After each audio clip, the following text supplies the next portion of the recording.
हम लोग तो यह मान करके चलते हैं कि कपाली बाबा जो हैं वो स्वामी शंकराचार्य के आधुनिक स्वरूप हैं। हम यह मान करके चलते हैं कि जो हमारी शंकरी प्रवृत्ति प्रक्रिया दर्शन चली आ रही है उसके वे आधुनिक स्वरूप हैं। शंकराचार्य ने भी बार बार कहा शिवोहम शिवोहम शिवोहम, मैं ही शिव हूँ, मैं ही शिव हूँ, मैं ही शिव हूँ। जिधर देखता हूँ उधर तो ही तू है, न तेरी सी खुशबू न तेरी सी बू है। जब हम सदाकारा कारित यानी अपने आत्मा को, आप देखिए दो चीजें हैं, आत्मा और परमात्मा। कोई कहता परमात्मा है ही नहीं, लेकिन थोड़ा विवेक से अगर आदमी सोचे तो बिना कारण के कोई कार्य होता नहीं। शुद्ध भाई, हम तो साइंस के आदमी नहीं है महाराज जी, लेकिन सामान्य व्यक्ति भी ये जानता है बिना कारण के कोई कार्य होता ही नहीं। जब तक कोई न कोई वायु विक्षोभ नहीं होगा तब तक आंधी नहीं आएगी। आप बच्चे को तब तक क्या, जब अच्छा पढ़ेगा लिखेगा तो प्रसन्न होंगे, और अगर नहीं पढ़ेगा लिखेगा तो डांटेंगे। तो उसके पीछे कोई कारण है। ऐसे ही इस सृष्टि में जो जितने हे अनंत रमणीय तुम कौन नहीं मैं कह सकता, यह अनंत जो है आकाश को अनंत कहा गया कि कहा जाता है न हजारों सूर्य लाखों अगणित सूर्य हैं, अगणित चंद्रमा हैं, अगणित सौर मंडल हैं, आखिर इनको नियंत्रित करने वाला भी तो कोई है। हवाई जहाज बिना नियंत्रण के उड़ता चलता नहीं है। ऐसे ही पूरी सृष्टि को नियमित करने वाला कोई न कोई जीव है, कोई न कोई शक्ति है, कोई न कोई प्राणी है। उसी को हम परमात्मा कहते हैं और अपनी आत्मा को हम उसी से जोड़ते हैं। हमारे यहाँ तो कहा गया कि आत्मा परमात्मा में जाकर के वो विलीन हो। संस्कृत में आत्मा पुल्लिंग में प्रयुक्त होता है और हिंदी में वह स्त्रीलिंग में प्रयुक्त होता है भाई। इसलिए कदा अगर मेरे मुंह से कुछ निकल जाए तो अन्यथा न लीजिएगा। संस्कृत भाषा में आत्मा जो है जागता है और हिंदी भाषा में आत्मा जो है जागती है या सोती इत्यादि। तो अध्यात्म का तात्पर्य कुल मिलाकर के ये आत्मा को जानिए, समझिए और पूछिए। अब कहा कि नाय, एक बात और मैं आचार्य नीरज जी की कहना चाहूंगा, नाय मात्मा प्रवचनेन लभ्यो न मेधया न बहुना श्रुते। अगर कहीं कोई किसी गुरु जी पास जाइए, कहिए मुझे आज अध्यात्म को आप चूर्ण बना करके दे दीजिए और उससे मैं खा लूं और उससे मेरा स्वास्थ्य अच्छा हो जाए। नायमात्मा प्रवचनेन लभ्यो, आत्मा जो है प्रवचन से कभी भी मिलता नहीं। जब तक आप खाएंगे नहीं तब तक आपका पेट भरेगा नहीं।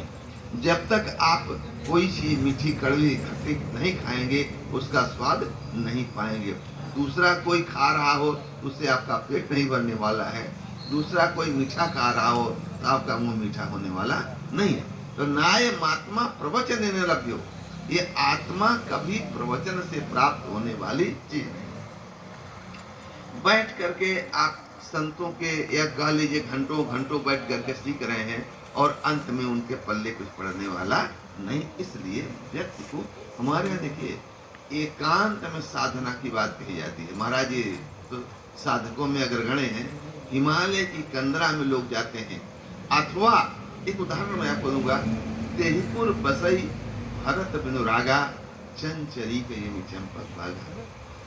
कोई भरत को थोड़े कहा गया था कि आप मांडवी के पास न रात में जाइएगा, न उन कोई प्रतिबंध था और न उनके ऊपर धन लेने का कोई प्रतिबंध था। वो राजा थे क्या कहते हैं, लेकिन उन्होंने कहते हैं कि जमीन इतनी खोद लेनी चाहिए जहाँ भगवान का चरण जमीन पर पड़ता है, तो वहाँ क्या कहते हैं वो रहते। तेहीपुर बसई भरत बीनु रागा, यही है योग, यही है धर्म, यही है दर्शन कि वह बिना राग के वहाँ रहते हैं।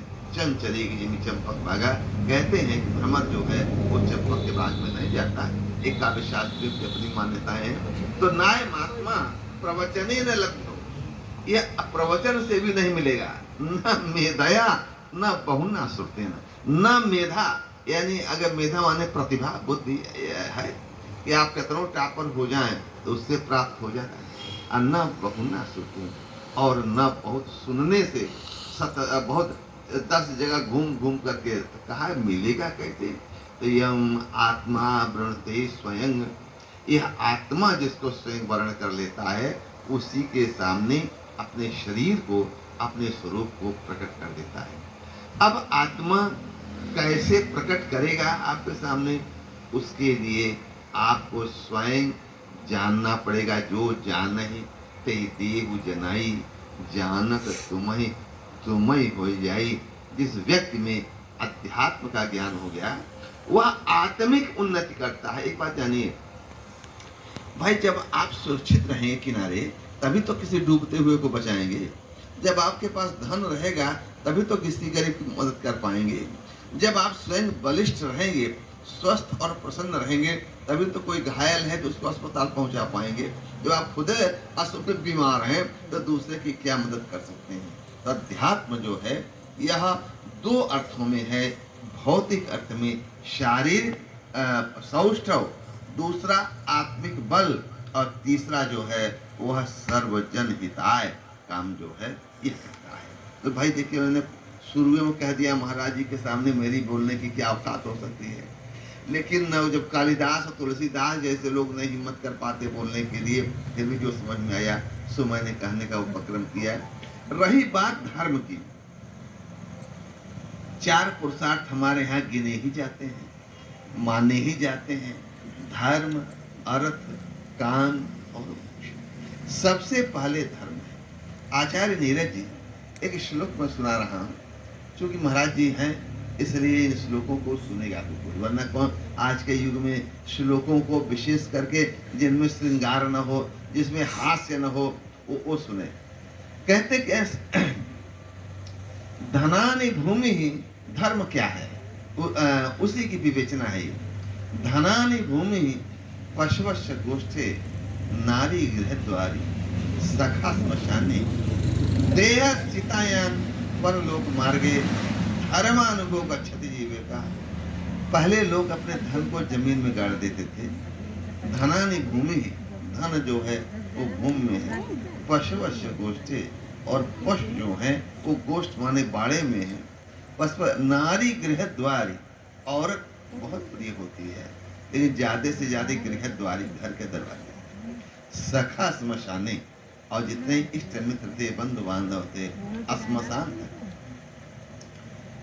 हनुमान जी ने को जब रावण के दूतों ने मारना शुरू किया, तो हनुमान जी ने कहा, सबके देह परम प्रिय स्वामी, मार ही मुझ को मार कर। सबके देह परम प्रिय स्वामी, सबको अपने शरीर प्रिय लगे। आप चाहे वो जिस योनि का जीव हो, उसको अपने शरीर के जो बहुत प्रिय है, वो नहीं चाहता है कोई छोड़े, तो कोई पीड़ित करे। तो शरीर जो है व्यक्ति का कितना प्रिय होता है, अब कहने की आवश्यकता नहीं है। आप सब समझ सकते हैं कि शरीर माध्यम खलु धर्म साधनम, कालिदासी वचन है कि शरीर को स्वस्थ रखना ही तो धर्म की प्राप्ति का पहला आधार है। अगर शरीर आपका स्वस्थ है, मन स्वस्थ है, तो धर्म की प्राप्ति है। अगर न शरीर स्वस्थ है, न मन स्वस्थ है, तो धर्म भला कहाँ से होगा? तो क्या कहते हैं? तो देह चितायांग पर लोग मार गए, देह ने चिता तक साथ दिया। अब उसके बाद परलोक मार गए। धर्मानुगो गच्छति। धर्म ही एक ऐसा है जो परलोक में भी व्यक्ति का साथ देता है।